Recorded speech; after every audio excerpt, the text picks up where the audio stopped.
In my 20s, all I cared about was awards.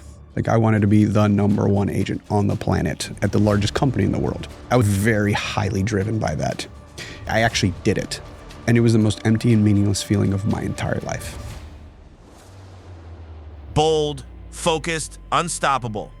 Leo Pareja is a real estate force, entrepreneur, and culture shifter. Agents who use AI are going to put agents that don't use AI out of business. As CEO of XP Realty, he helps steer one of the fastest growing brokerages in the industry, changing how agents create ownership, scale teams, and expand globally. I think the next couple of years will be the most transformative years in real estate. From producing agent to executive operator, Leo has built, led, and scaled multiple businesses, earning a reputation for decisive strategy, high standards, and straight-talk leadership. With a sharp read on markets, people, and performance. The agents that don't adopt technology get rendered obsolete by the agents that do. Get ready. This episode will challenge how you think, raise your standards, and upgrade the way you build wealth and leadership. Welcome back to the Mellow Millionaire. Today is awesome because this happened to be by chance. I've got Leo Pareja in town, and he's an expert in sales, business, real estate, based out of Miami. You guys might have heard of eXp Realty. He's the CEO, and it's one of the fastest growing real estate brokerages in the world, and a core subsidiary of eXp World Holdings, the cloud-based company with market capitalization of around $4 billion.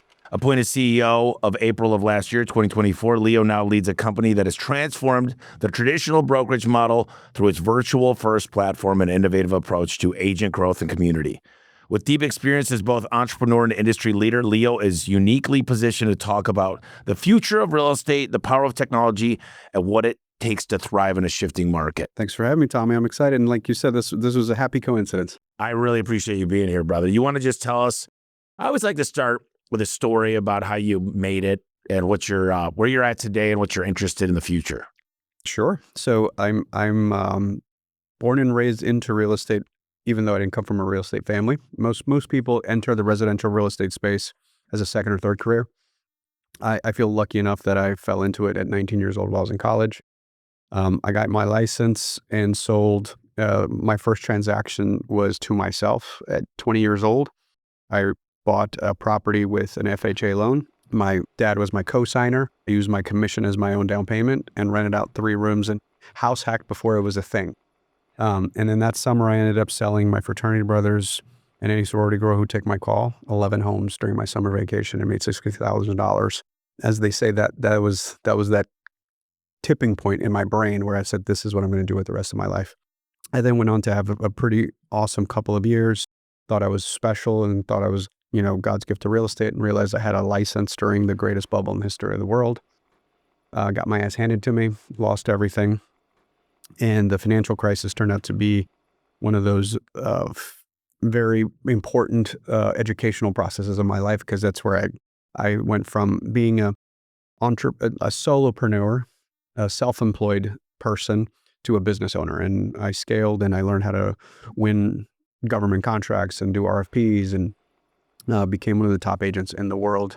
Then I went on to do a lending fund, and then I did a tech fund where I ended up raising close to $50 million of venture and private equity, and scaled that business to be 80% market share in the United States from a distribution standpoint to real estate agents. And after I exited those businesses, I got a cold call from the founder of eXp. And this is my first job in my 40s that I've ever had. And I lead a publicly traded company, and we're about $4 billion in revenue, about a $2 billion market cap company, but NASDAQ, S&P 600.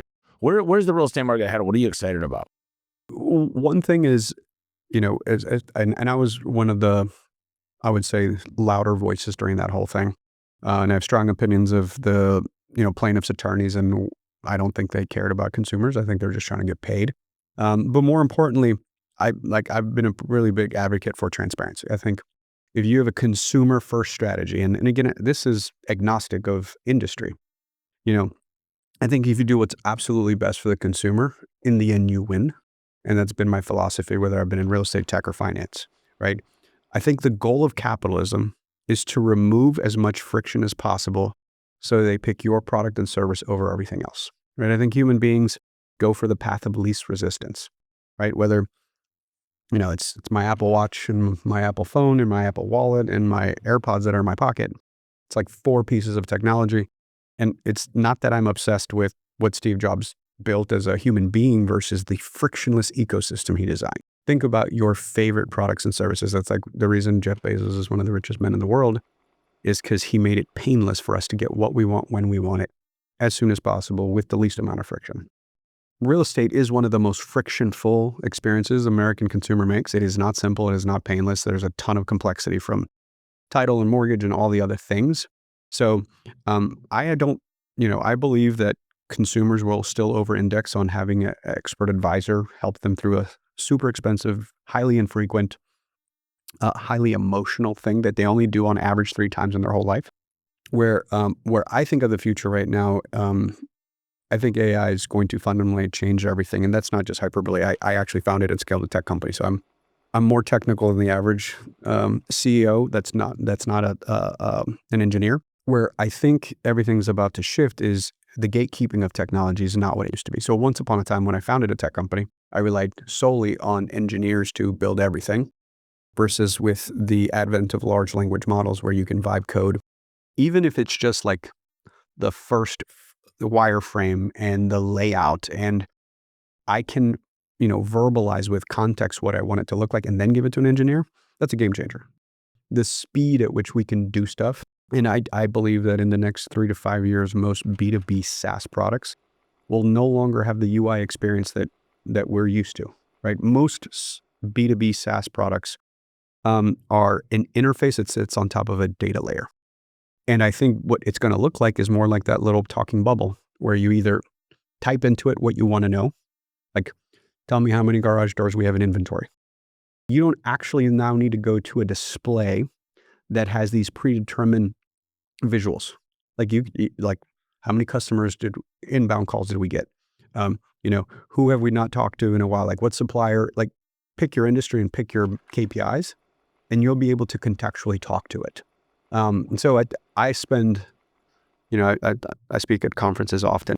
As of late, I feel like I have anxiety. I can't go fast enough, right? I'm 43 and I've experienced 2 gigantic tech jumps in my professional career. One was high-speed internet. And again, I grew up in the real estate business, but prior to high-speed internet, I actually had to drive into the office physically to look up listings. Zillow didn't exist. It was like this gatekeeping of information. I had to physically drive somewhere and then print stuff out and give it to you if you wanted to buy a house. And high-speed internet democratized that. And then the next giant step that changed everything in my industry was mobile, right? I went from having to print maps on MapQuest and we'd drive around with those like multi-page books.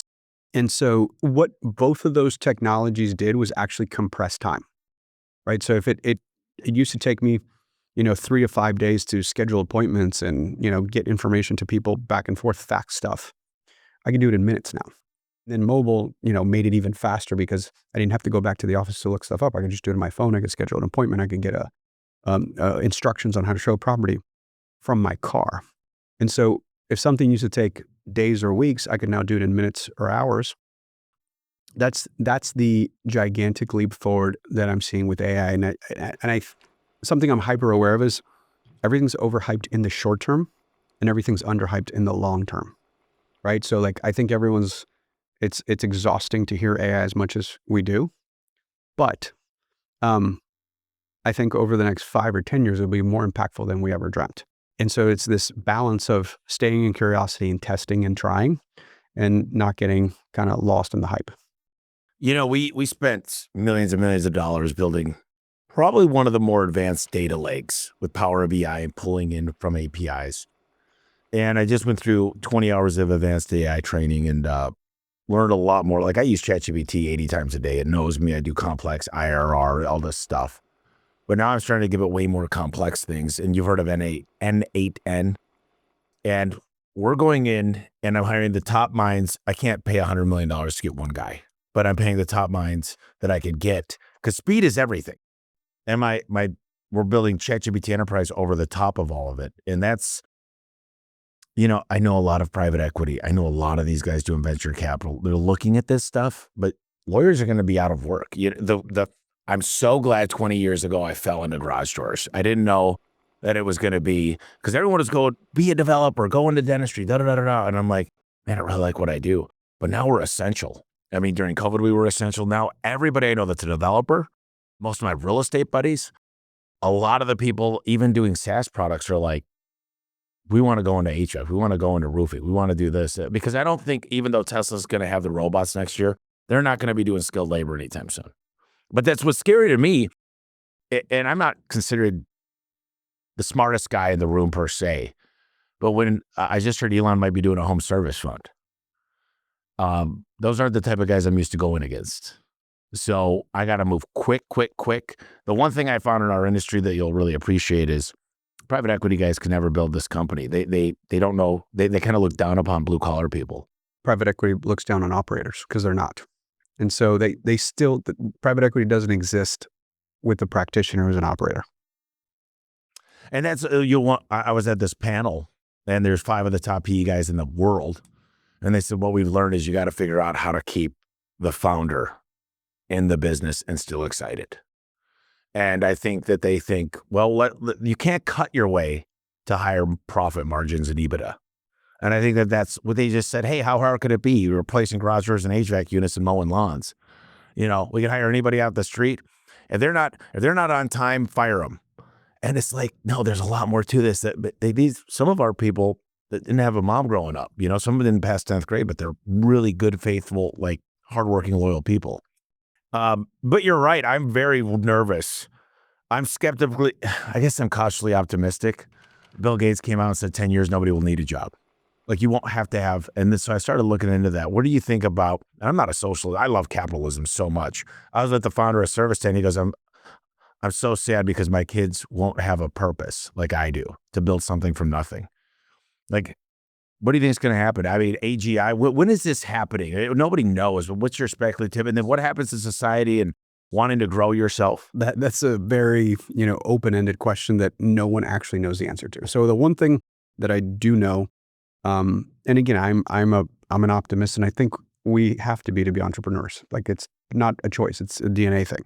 So one is I would go back over 2,000, 5,000 years of recorded human history, and the printing press fundamentally changed society, and knowledge was gate-kept by scholars and the church. And when the first books were printed, it allowed for literacy at scale, right? And then the railroad and the engine, right? There's been these dramatic jumps in productivity. If you actually read headlines from, the eras of when this happened, it was the end. It was the end of the world as we knew it because these jobs were being eliminated. So one is, I think we're a tribal species. And what that means is we crave human interaction. So I think as certain repetitive jobs go away, and when you look at any advancement in technology, it's normally that. It's some logical process. So I think over time, we will over-index on human experience. And I was recently, about 6 months ago, at an event with a bunch of private equity and some of the biggest direct-to-consumer brands in the world. It was super interesting because the capital allocators were investing in real-life events, from sports teams to arenas to non-replaceable human experiences. And then the direct-to-consumer brands were actually investing in similar opportunities that had direct-to-consumer live events, meaning that, let's talk about the last couple of hype cycles you and I have been a part of. I live in Miami. That's the epicenter of the crypto hype. 5-6 years ago, I couldn't go to anything in Miami and have some tech crypto bro tell me about how everything was going on chain. NFTs were going to replace all smart contracts. And like, again, I live in the epicenter of it. And like 6 years ago, it was like, oh, this is happening definitively. And like someone would come up to me and say, title insurance and settlements won't exist because everything's going to be a smart contract. And again, kind of like you just said, just fire them. I'm like, do you realize that title's kept across 3,500 disparate municipalities in this country with different rules and states? And do you know that that's all like government regulated? And like, there is no magic button, wand, anything. And so when I hear, we won't have a purpose, I don't see it from a technology standpoint. And two, like, we designed this stuff and we built it, and I think we'll still crave certain parts of the human experience. So I have a habit of not worrying about stuff I can't control. It's tough. I mean, when you think about AGI, when you think about this code is smarter than all humans combined. And people think it's 10 years. Some people think it won't happen in our lifetime. But the one scary thing is you had robotics. And next year they say they can make basic meals, they can walk the dog, they can do tasks, or they can mow the lawn. That's the beginning. And when it starts to learn on its own, and that's why these data centers, now it's a race against China, but I still feel like it's the best opportunity I've ever had. 10,000 baby boomers a day retiring, 12% of them own a business. Most of them don't have a next of kin. There's so much opportunity. But it is, to me, is like, I enjoy myself. I go on vacations. I do fun stuff with my fiance. I've never been married, no kids. So I haven't started that chapter yet. But it's a race and it's speed. And I'm out learning all the time. That's why I love this podcast, because I'm learning so much from you. Have you seen all that show about Uber? Is they had to cheat. What do they call it? The gray zone or whatever, where they used to get around regulations in Portland and some other areas. Like, you got to break glass to get these things through, but somebody's always got to figure it out. I was watching this investment panel, some of the smartest people in the world on AI. They said, I wouldn't invest in what's hot today. You're not probably going to rebuild ChatGPT, but there's something next coming. And that's what venture capitalists do. They take 20 shots and hopefully one of them score. And well, the way I verbalized it to someone this morning when we were talking about AI, I said, listen, we're playing with Napster and MySpace. I don't believe Instagram and YouTube have showed up yet. And so what I'm encouraging everybody is to stay in curiosity, try, taste, right? Like, oh, I like that. I like that analogy. Like, look, MySpace was first, and Facebook improved upon 2 or 3 things. And like, my kids and folks that are Gen Z have no idea what I'm talking about when I say Napster or MySpace. Or LimeWire. And let's just go down to that analogy. LimeWire and Napster failed because they didn't understand copyrights, right? It was simple stuff like, and then YouTube basically, right, a distribution of content came up about and said, hey, we're going to only do it with unique stuff that you give us the rights to. And then boom. But LimeWire and Napster were first. Oh, yeah. And then, Facebook and Instagram, MySpace was first. So go back to the end of the 1800s with the Gilded Age in the United States. We had 118 railroads. Within like 30, 40 years, we had 3, right? So there's this like crazy boom in opportunity, right? I like to say that capitalism, I said about the removing friction, but the goal to create opportunities or a lead funnel in any business is to have an outsized return on effort or dollars, right? Meaning if I spend $1 and I can make $5, whatever a funnel is, whatever customer acquisition channel you go after, you do it for as long as possible. And to quote Gary Vaynerchuk, marketers ruin everything, right? Because if you do it very successfully, every other competitor goes, well, Tommy's crushing it with this one strategy. And you will be able to do that for 3, 6, 12, 18, 24 months. And then everybody else will catch up, or the platform will monetize it differently. I think of Pizza Hut 20 years ago said they make most of their money off of data. I heard this stat yesterday that when a lead converts through ChatGPT, it closes at like 600 times better than Google. And the reason, people trust it more. Intuitively, we trust it more because as of right now, they haven't put sponsored ads, but they will. I promise you they will. Why wouldn't they? They haven't figured out how to make money yet. So when you look at almost every product, go to market, land and expand, get as much reach as you can, and then you try to figure out the optimization for monetization. But I'll give you a sample size of one question. In your sphere of influence, Facebook and LinkedIn, probably the 2 most prolific ones for this example. Have you noticed in the last 6 months, friends that, couldn't string a sentence together are now Shakespeare? I have noticed that. And instant, like intuitively, right? Like you can see the person's name, and then all of a sudden you read the first 2 sentences, you maybe see the M dash or you see the emojis. Oh, yeah. How quickly do you go? You just skip, like you don't actually read it. Immediately, you invalidate the robot. You're right. Exactly. So right now, the reason leads convert so much higher from a ChatGPT response is because we still trust it. Like we will build a reaction. So 1999 email open rates was ridiculous. It was like 20, 30, 40, 50% on a cold list. We loved email so much, Tom Hanks made a movie about it. And do you remember how excited you were when you got a phone call, like in 2002? Or even the doorbell rang. the doorbell, text message, email. We're like elder millennials, right? Like they said we were the first generation not to see the sidebars in a browser, right? So this is a moment in time. Nothing lasts forever. No, funnel conversion metrics. Because what happens is if somebody hacks it and figures out how to get a 5-to-1 return, that's called arbitrage. Everybody runs towards it. Either the platform monetizes at a better clip, right? Facebook ads, YouTube ads, Instagram ads, or everybody does it and you get down to like a 1-to-2 return, a 1.5 return, and then that's diminishing returns kick in. Well, yeah, in the garage door industry, I studied 2017. I decided I'm going to go study HVAC because it was a $250 billion market cap. Garage doors was a 10 at the time. And I said, who's got all the private jets that I know? They're all HVAC guys. So I went to every $100 million shop in the country. I learned what financing meant. I learned service agreements. I really studied arbitrage and EBITDA. And so we built in the same framework, but now we're building all these tools like AI dispatch. Like now it could do regression testing. It could actually dispatch for dollars, put Tom Brady in the Super Bowl at the right time. It could understand the best person to run that job. Like if you're an elderly person that was a vet and we can match that up, we know we're going to be more successful. It's really not bad things to do. This isn't like black hat, wrong things to do. And I'm trying to stay above board with everything we do. And it's a race, I think. And you're right. A lot of people try to rip off and duplicate, but it's very hard I always say we're a technology company that does garage doors. The problem I have with most of my vendors is it's very hard. If you think about a garage door, how many different variations, permutations, and you can get different sizes, different installation, different styles, different window sections, different radius track. So a lot of it's made on demand.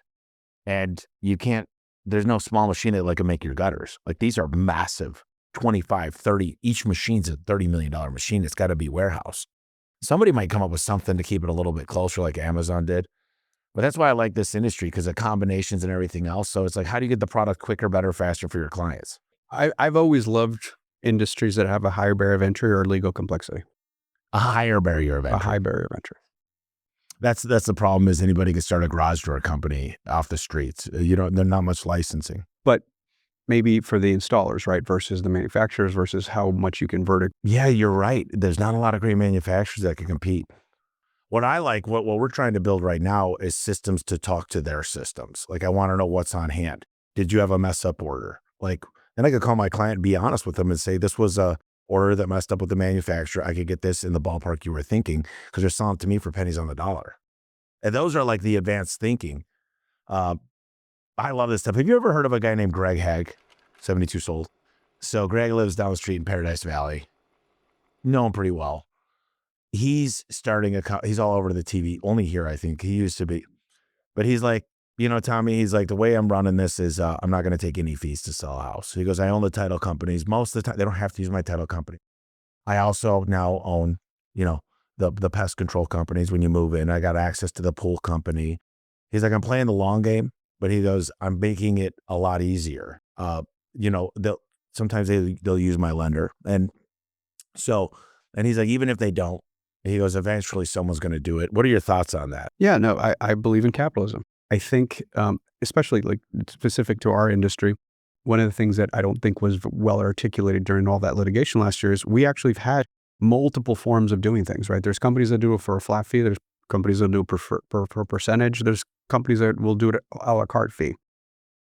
It's pretty straightforward in business, and this applies to your business. If you are too expensive, you go out of business. If you do it for too cheap and don't have that magical EBITDA word that neither one of us can pronounce well, you go out of business, right? And there is a happy medium between the product and service you're willing to render a consumer for the product and service they're willing to accept, right? So both Walmart and Whole Foods will sell you a head of lettuce or blueberries or paper. And, at Whole Foods, it's going to be like organic and, disintegrate when you're trying to wipe your hands versus Bounty at Walmart. And both are phenomenally multi-billion-dollar businesses. They serve a different consumer sector. It's a different experience level, right? Front of the bus or a PJ versus Spirit and Frontier. Both get you to where you're going. They service a different customer. And I think the argument of like, I'm playing the long game, I'm like for a certain segment of the market.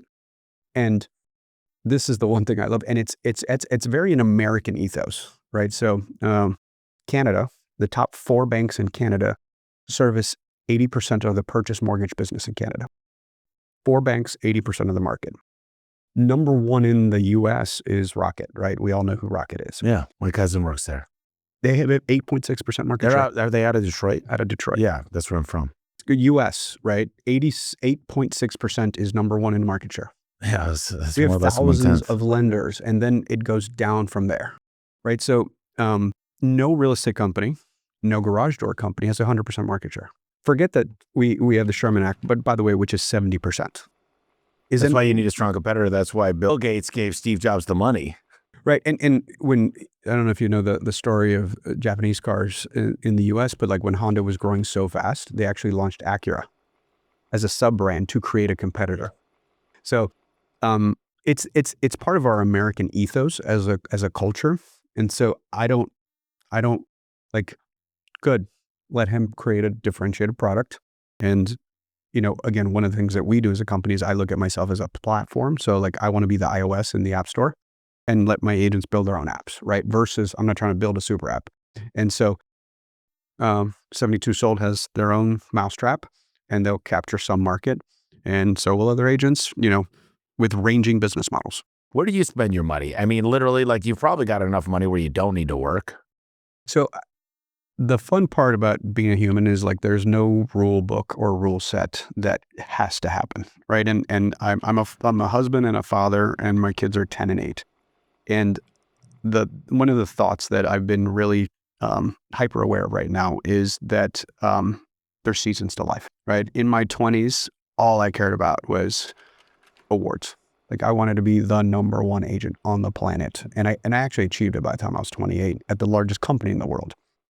I wanted, 30 under 30. I wanted number 1 in the world on this list and like, I was actually very highly driven by that.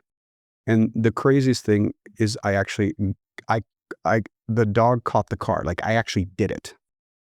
And it was the most empty and meaningless feeling of my entire life. Because I didn't feel any different. My EBITDA was not higher. It was actually probably lower than other years where I was optimizing for net profit. And so I feel very lucky that I got my ass handed to me in my 20s. Right. I lost everything and rebuilt it before I had kids.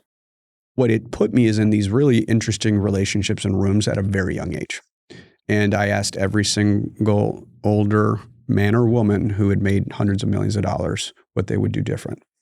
And they were all super clear. Like it didn't even take 2 seconds that it was, don't screw up time with your family and your loved ones. You can't get it back. And so the other thing they told me is there is an indifference point past a certain number. And I've had friends exit from 20 million to $1 billion. So, the last 2 companies my wife and I exited, we already had the house we have. We live in a very nice neighborhood in Coral Gables, Miami. I have a Model S with everything on it. She has a Model X with everything on it. Our kids go to one of the best schools in Miami. Nothing changed. Like past a certain indifference point. What is that point? What is your view of that point? Because I just heard Andrew Tate saying 25 million was his number. I hear the 25 million all the time, but the reality is it's for the lifestyle that you optimize for. Right. So one of the things that I can tell you as an entrepreneur, I held resentment to the words lifestyle business or SMB. Yeah. Because it felt not big enough. And then I went and did one where I raised a bunch of money and had big numbers involved. But the reality is, I think most of us, and again, I blame the culture and the glorification of the entrepreneur and the massive eggs and the massive raise. But at the end of the day, it's like, how much money do you actually need to live the life you want, to experience the things you want to experience? And so I am eternally grateful for the stuff I can't control, meaning like my DNA, my IQ, the parents I had. So I have a lot of context to that statement. And so, I don't think we can control certain parts of the DNA, but I don't need or want for stuff, right? Like I don't have sports cars. I love spearfishing and the water, but I don't buy a boat because I've done the math and like charting's cheaper. So that question I think is like, how do you prioritize time and effort? Like for me, time with my 10 and 8-year-old and my wife, my siblings, my parents, my cousins is actually the most valuable thing on the planet for me. And back to the DNA thing, it's probably because I'm Latino and I was bred to do that, but it's how I prioritize things. So for me, it's experience over things, right? Like we spend 2 to 3 months every summer on the road with my entire family, and I run a global company, so we spend time in the south of France and Barcelona and wherever we want, all the way to, the West Coast and surfing in Costa Rica. And again, like that is expensive, but I don't, have a Ferrari habit. So I think it's, and by the way, there's no right or wrong. Like this is like, there's no rule set here. And the one thought I go back to all the time is in 2 generations, no one will remember you or I lived. Oh yeah. So just really enjoy the ride. That's really good, man. I really like that. So, but you still, Gino Wickman, you familiar with him? Mm-hmm. Yeah. He was on a podcast recently and he said, I sold my EOS system, 87.5% of it. And he goes, Tommy, a massive pot of gold. I won't even go into the numbers, but I felt so empty. And a lot of people have that when they sell their business, they got freedom, they can do whatever they want, but they kind of lose purpose. There's a great book, A Man's Search for Meaning. I talk about it in every podcast, I think, but you still want to like some people are like, man, I retired for a year. And I just was like driving myself nuts. Yeah. So A, I love his stuff. And we actually have a partnership with EOS that we preach in our ecosystem. B is part of the entrepreneurial experience is that it becomes your identity. So I've exited 3 times. And, after the first one, it was painful and traumatic. And then the second one, you're like, okay, now I like know what to expect. Simple things like, hey, my email is now leo@leopareja.com. It's no longer at the business. Right. Right. Because that's like that email was with you for 5, 10, 15 years. Like even just little things of how you log into the bank, you have to change that email because that domain no longer belongs to you. Yeah. Right. And so one is identifying who you are outside of the identity you've built as an entrepreneur. And by the way, I spent about 6 months spearfishing. I got really good at it. I'm a rescue diver. But, as I was on my 3rd spearfishing trip of that week, after we sold the last business and I was contemplating buying the spearfishing charter, I was like, whoa. Like my brain's doing that thing where like, I think when you are a builder, that's your thing, right? So look, I know people who sold their business and buy a ranch and become like really good at that, but then they optimize and love and play and do that. So again, most things you can't know it without experiencing it, right? So like that famous Jim Carrey quote is to that. It's like, I wish success and money and fame on everybody so they know how empty and meaningless it is. You don't know what you don't know. And there's a principle that I talk a lot about. I did a keynote about it yesterday where I said progress over perfection, progress over destination. Because like there is a body of psychology that says that the only commonality on happiness comes from progress. Right. So take the woodworker who can take a piece of wood and turn it into a chair. Take the steel worker who can take, raw and turn it into a sword, a hammer. There's actually a documented amount of happiness in manual labor and blue collar work of taking something that's raw and turning it into a completed product. I view myself as highly creative, even though my canvas is business and sales and conversion. Like if we can go from X to Y, I like that. And it's that iterative process that I enjoy. And so again, I've been pretty fortunate to do it in multiple industries and experience it. But once you zoom out and you understand like demand, CTA, CAC, LTV, EBITDA, margin, gross, net, all that stuff, like to me, it's like colors in a palette and I'm painting, right? And so like, and I say that because I have an art degree. And so I actually did paint and do sculptures in college. And then I went into the business side and enjoyed that 10 times more. So I think it's just finding out what gives you joy and passion in the season of life. Like I don't miss my kids' jujitsu when I'm in town. Like I travel very little. And when I do travel, I concentrate and try to do as much as possible, like fitting this in because we were in town.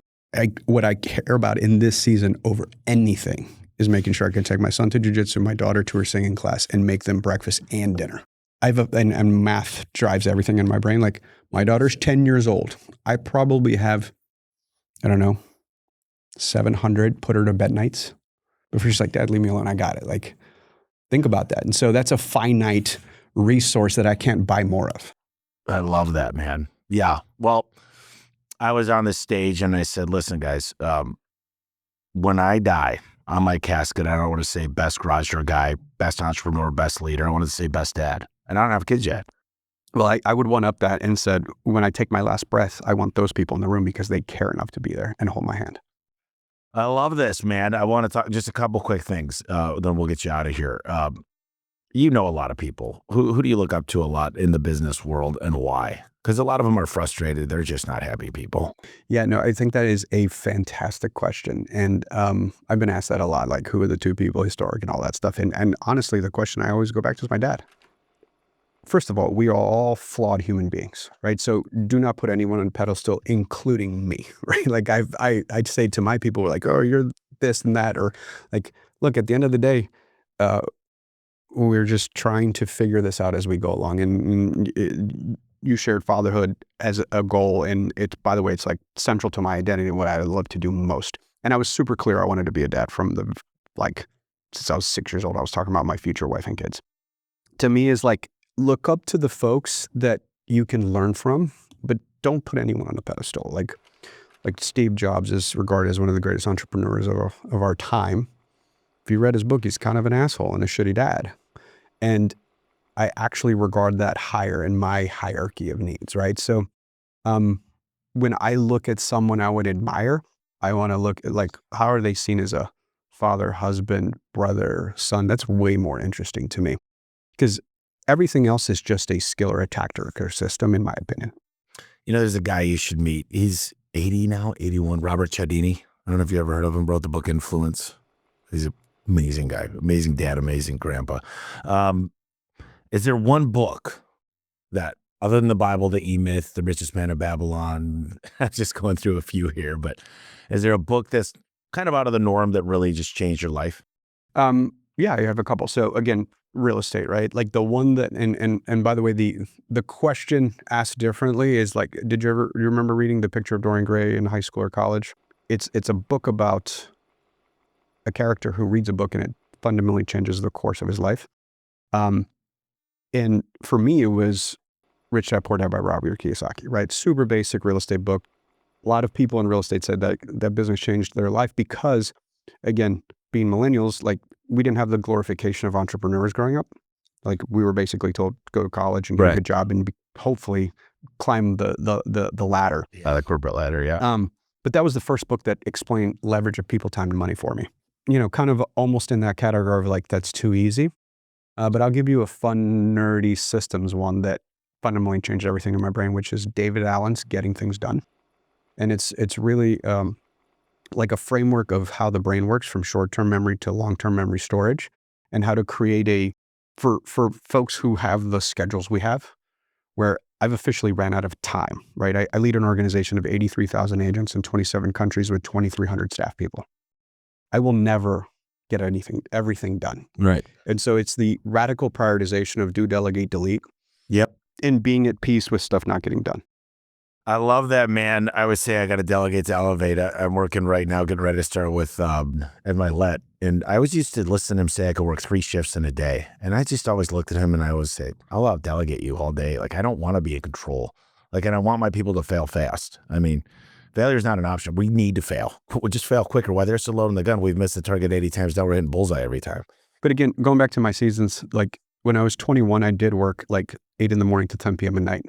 And that was the right season for that. Now I like don't want to and don't care to. And that's okay. Yeah. Right. Could I be more productive or more successful? Sure. But, you know, I want my kids to be there at the end. That's so cool. How do people get a hold of you if they want to reach out, Leo? Social, Instagram, my name, @Leo Pareja. I'll let you close us out, man. I know we should have talked more about EXP and everything, but I just kind of went with this and just wanted to know more about you. So no, absolutely. And that's the beauty of this era, right? Like, once upon a time, in order to get to know people, like, we happen to be able to do it in person, but even the ability to be in each other's orbit is because of this visibility trumps ability. So I would tell people to stay in curiosity and taste and play, right? Whether that's AI or social. I think there's this paralysis by analysis of I have to get it right. And in this era, I think volume trumps everything. That's probably true in every era, but I'm hyper aware of it in this one. Well, it was a pleasure to have you on. I really appreciate it. This was killer. Thanks so much for listening to this episode. Like always, we're going to close it out with the Tommy Truth, which is a little slice of wisdom from me to you that can help guide you in whatever you're striving towards right now. So I built my billion-dollar net worth by reading books. You don't have to believe me, it's true. If you're a young entrepreneur trying to figure out how to become a millionaire, I'm gonna give you 5 books that you have to read right now. The first one is by Daniel Pink, To Sell is Human. And it's a lot to do with behavioral science, and selling is not a bad thing. Selling is what we do all over the world. Every time you meet a girlfriend or you get your son to make his bed, you're in sales. To Sell is Human. The next book is a must. This one's a signed copy, my good buddy Robert Cialdini. It's called Influence. The Psychology of Persuasion. It's a must read. It's a big book. You can listen to it on Audible. Robert Cialdini, the best psychologist in the world. The next one is by Morgan Housel, The Psychology of Money. Most people don't teach how money works, compound interest, how to use it to grow it. And you got to read this book if you really want to understand money. The next book is by 2 authors I know very, very well, Dr. Benjamin Hardy and Dan Sullivan, The Gap and the Gain. This book explains to always live in the gain. Some people live in this world where the cup is half empty. Live in the gain your whole life, you'll be happier. And the last one is by Tim Grover. I got to meet this guy, he's a gangster. He got to work with some of the best people in the world like Michael Jordan and Kobe Bryant. Be relentless. Go after your goals. Don't let anybody get in your way. Read these 5 today. You'll be more successful and you'll become a millionaire really soon. And that's it, guys. We'll talk to you next week.